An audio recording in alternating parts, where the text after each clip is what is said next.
dia nanam-piadanana ny fiangonana eran'ny Jodia sy Samaria rehetra sady nandroso tsara sy nandeha tamin'ny fatahorana ny tompo sy ny famporisihan'ny fanahy. L'Église sur toute l'étendue de la Judée, de la Galilée et de la Samarie vivait donc en paix. Elle s'édifiait et marchait dans la crainte du Seigneur. Et grâce à l'appui du Saint-Esprit, elle s'accroissait. Actes chapitre 9 verset 31. Asan'ny apôstôly toko fasivy andininy faraky amin'ny telopolo. Zany no itondrana ny afatra ho antsika androany. Somary magaga ihany ry havana, somary mahavariana ny filazana fa nanam-piadanana amin'ny fiangonana tamin'ireo faritra voatanisa teo ireo. Kanefa raha ny contexte tamin'izany fotoana no jerena dia niaina tanteraka tao anatin'ny fanenjehana ny fiangonana tamin'izany fotoana izany. À cette époque, Saul, na hoe Saul de Tarse, était un jeune que la plupart des rabbins considéraient comme l'un des plus prometteurs du judaïsme. Son zèle surpassait de loin celui de tous ses compagnons. Saul, en observant la croissance de la foi chrétienne, l'a considérée comme une menace pour sa religion. Il se proposa donc de la détruire. Il avait même obtenu une autorisation officielle de la part du souverain sacrificateur pour traquer les chrétiens jusqu'à Damas, en Syrie. Mais quand Saul approchait de Damas, une grande lumière venant du ciel resplendit autour de lui, le faisant tomber par terre. Et il entendit une voix qui lui disait: « Saul, Saul, pourquoi me persécutes-tu? Pourquoi me persécutes-tu? Jésus, je suis Jésus que tu persécutes. » À ce moment-là, Saul était convaincu que Jésus de Nazareth était mort enterré dans un tombeau quelque part en Judée. Satria niteny naparitaka tamin'izany fotoana dia hoe tsy nitsangana tamin'ny maty Jesosy Kristy fa nangalary ny mpianatra ny fatiny dia nafenina. Zany ny vaovao naparitaka tamin'izany fotoana.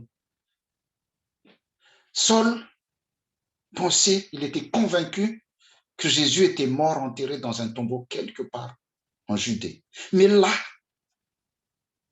celui qu'il croyait mort enterré s'adresse à lui et lui dit que lorsqu'il persécuta ses disciples, c'est comme s'il avait persécuté le Seigneur Jésus lui-même.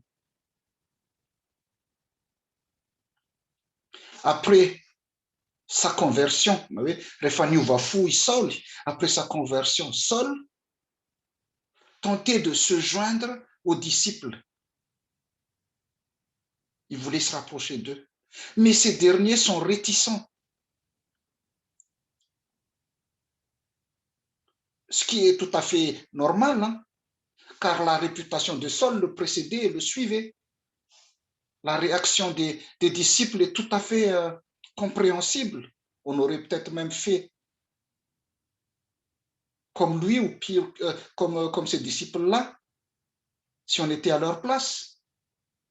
Ils craignaient que ce soit une ruse de l'ancien persécuteur pour infiltrer les chrétiens et mieux les dénoncer ensuite. Tsy fantatry zany. Natahotra azy ireo mpianatra, natahotra ny Saul ny mpianatra.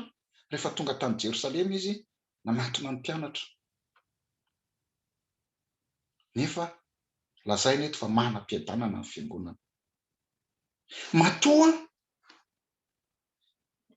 nanam-piadanana ny fiangonana tamin'ireo faritra ireo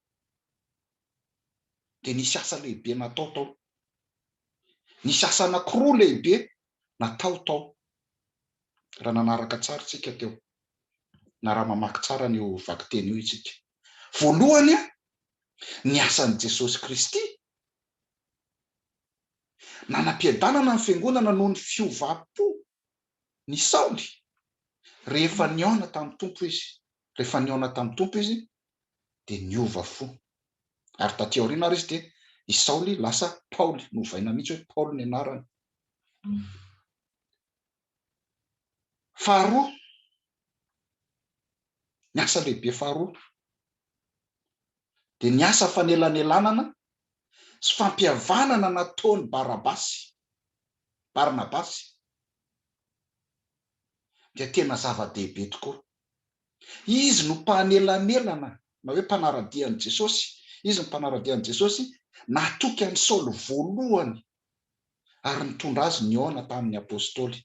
Saul était vraiment dans une mauvaise passe, hein? Il était rejeté par ses anciens amis. Et pourtant, il n'est non plus accepté par ses nouveaux frères en Christ. Il était vraiment dans une mauvaise passe. Mais Barnabas, en prenant Saul avec lui et en l'introduisant auprès des apôtres, n'a fait qu'appliquer l'enseignement de Jésus dans les béatitudes. Sambatra ny mpampiavana fa izy no atao hoe zanak'Andriamanitra. Heureux ceux qui procurent la paix. Heureux ceux qui procurent la paix, car ils seront appelés fils de Dieu. Matthieu 5:5 milaza an'izany. Fampiarana ny fampianaran'i Jesosy Kristy. Fampiarana ny fampianaran'i Jesosy Kristy ry havana no nataony Barnabasy tamin'izany. Ary rehefa nitady ny hahafaty an'i Saoly, saika hamono an'i Saoly ireo helenista, ny atao hoe helenista dia ireo grika zany. Dia ireo mpianatra nenjehan'i Saoly taloha indray no mbola nanavitra azy ary nampandeha azy tany Tarsosy. Zavatra lehibe zany ry havana. Ry havana, ny lesona ho antsika androany dia izao. Raha nitady fihavanana sy famelana aminao ny fahavalonao, na ny olona nanenjika anao taloha, ny olona nanenjika anao fahiny, aza tosika. Aza tosika izy ry havana. Si les autres ont du mal à l'accepter, nous devons être l'instrument de Dieu pour la réconciliation. Quand je dis nous ici, c'est chacun de nous, mais aussi l'Église. Nous avons tout à gagner en agissant comme Barnabas. Accepter un nouveau membre sans tenir compte plutôt de sa vie passée. Accepter un nouveau membre sans tenir compte de sa vie passée. Bien sûr, il y a eu peut-être des désaccords, hein? Et il y aura toujours des désaccords, nous sommes humains. Et il y aura encore des désaccords. Mais on peut être en désaccord sans être désagréable. On peut très bien marcher main dans la main avec quelqu'un sans avoir le même point de vue sur tout. Prenez l'exemple de Pierre, de Paul et les disciples. Même les couples, même les couples n'ont pas toujours le même point de vue, hein? Et encore heureux. Et parce que sachez bien que si deux personnes sont toujours d'accord sur tout, c'est que ça veut dire que l'une d'elles est inutile. Si deux personnes sont toujours d'accord sur tout, c'est que l'une d'elles est inutile. Chaque fois que nous sommes tentés de juger quelqu'un, souvenons-nous de tout ce que Dieu nous a pardonné.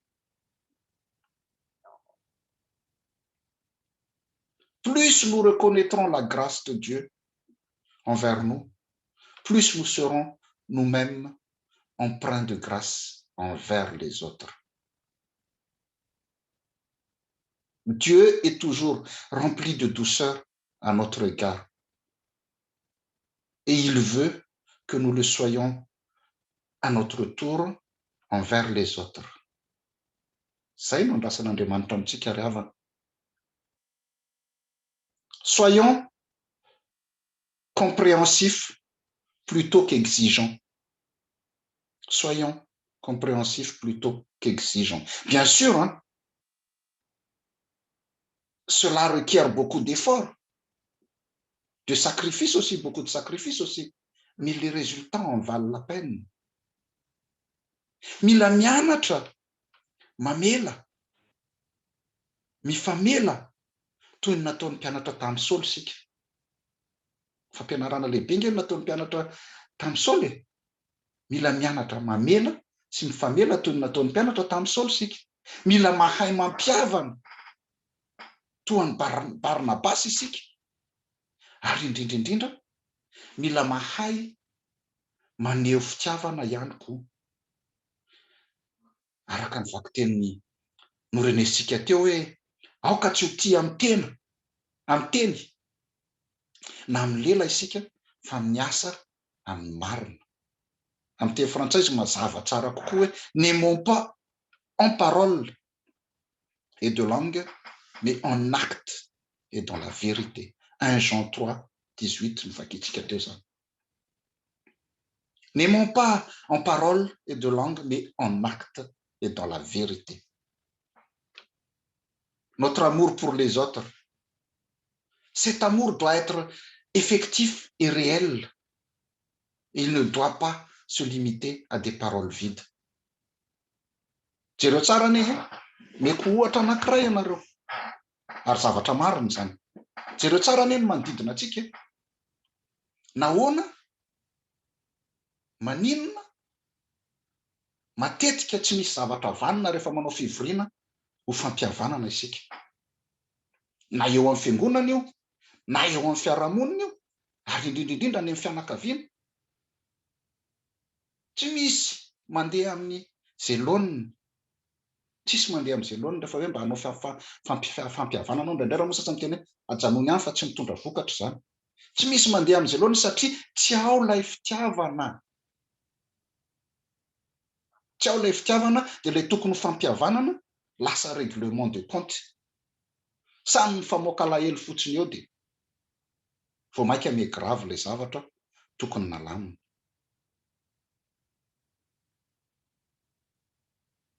N'aimons pas en parole, mais en acte et dans la vérité. Jésus a dit, les collecteurs d'impôts et prostituées vous précèdent dans le royaume de Dieu.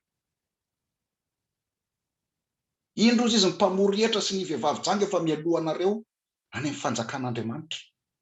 Mafy be nge zany. En disant cela, Jésus s'adressait à des gens très religieux qui se croyaient irréprochables et meilleurs que les autres.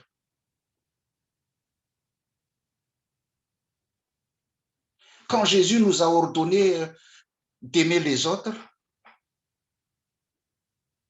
ça veut dire que nous avons un contrôle certain quant au choix des personnes que nous aimons ou pas. L'amour n'est pas seulement une affaire d'émotion ni de sentiments. C'est aussi une question de comportement et d'acte. Et c'est ce que les disciples ont fait en accueillant Saul. Et que Barnabas a fait en prenant la défense de ce dernier. Les disciples de Jésus, en accueillant Saul, a démontré que ceci est possible. Ary tadidio tsara ihany koa fa ianao nge rehefa tian'Andriamanitra ho ampianarina atao hoe fitiavana ianao e. Dia le olona fara zay tena mandrebireby sy mandaginina anao iny mihitsy no ataony eo anoloanao eo. Quand Dieu veut nous apprendre à aimer, Il nous place aux côtés des gens peu aimables et plus difficiles à aimer, voire même insupportables.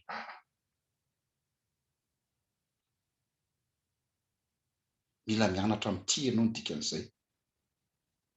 Dieu est amour. Dieu est amour, mais il a besoin de nous pour le partager. C'est l'illustration de la métaphore de la vigne que Jésus utilise dans Jean 15, 1, 8 que nous avons lu tout à l'heure. Sans lui, la vraie vigne ou le cep, nous ne pouvons rien faire, car c'est de lui que vient la vie et c'est de lui que vient l'amour. Raha miray aminy isika, raha misaraka amintsika, dia tsy mahay manao na inona satria tsy velona ao anatintsika Kristy. Si notre vie ne porte pas de fruits, c'est que nous ne sommes pas reliés à la vigne, chers frères et sœurs. Et cette vigne, c'est Jésus-Christ. Raha lasana bavy amin'ny tompo, miverina amin'ny ilay teny soratra masina ny angako tany am-piandohana hoe dia nanam-piadanana ny fiangonana eran'ny Jody sy Samaria rehetra, sady nandroso tsara sy nandeha tamin'ny fatahorana ny tompo sy famporisihany fanahy. Dans Marc 11, versets 12 à 13, le temple de Jérusalem est comparé à un figuier. Nataony Jesosy, nanaovan'i Jesosy fanoharana tamin'ny aviavy. Ici, l'église est comparée à une vigne. Elle est plus basse que les autres arbres, mais elle est plus élevée par la qualité de son produit. Elle porte des grandes et des petites grappes, mais les grandes pondent toujours plus bas que les petites. Elle est foulée aux pieds pour donner son jus, mais son produit est toujours présent à la table de ce qu'on appelle grand de ce monde, ou à la table même des rois. Et enfin, elle ne donne pas toujours des fruits parfaits. Nous en sommes tous conscients que l'Église ne donne pas toujours des fruits parfaits, des fois acides, des fois sucrés, mais rien n'est perdu. Il faut s'en occuper. Ceux qui ne sont pas parfaits, il faut s'en occuper. Et des fois, elle devient soit du vin, soit du vinaigre. Chers frères et sœurs, tout le monde veut la paix. Tout le monde veut la paix. Nous sommes d'accord, nous sommes tous d'accord sur ce point-là. Mais est-ce que tout le monde veut faire l'effort nécessaire?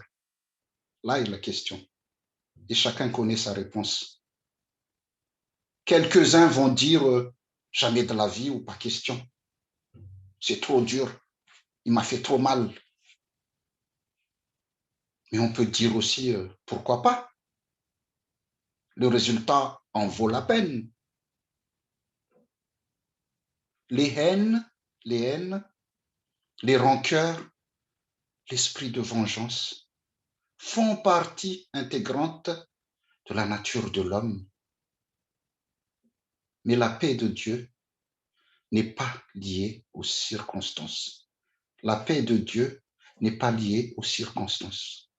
Jésus nous demande tout simplement une confiance réciproque. D'abord en lui et ensuite entre nous. Et c'est sur ce terrain-là que nous, les chrétiens, sommes attendus.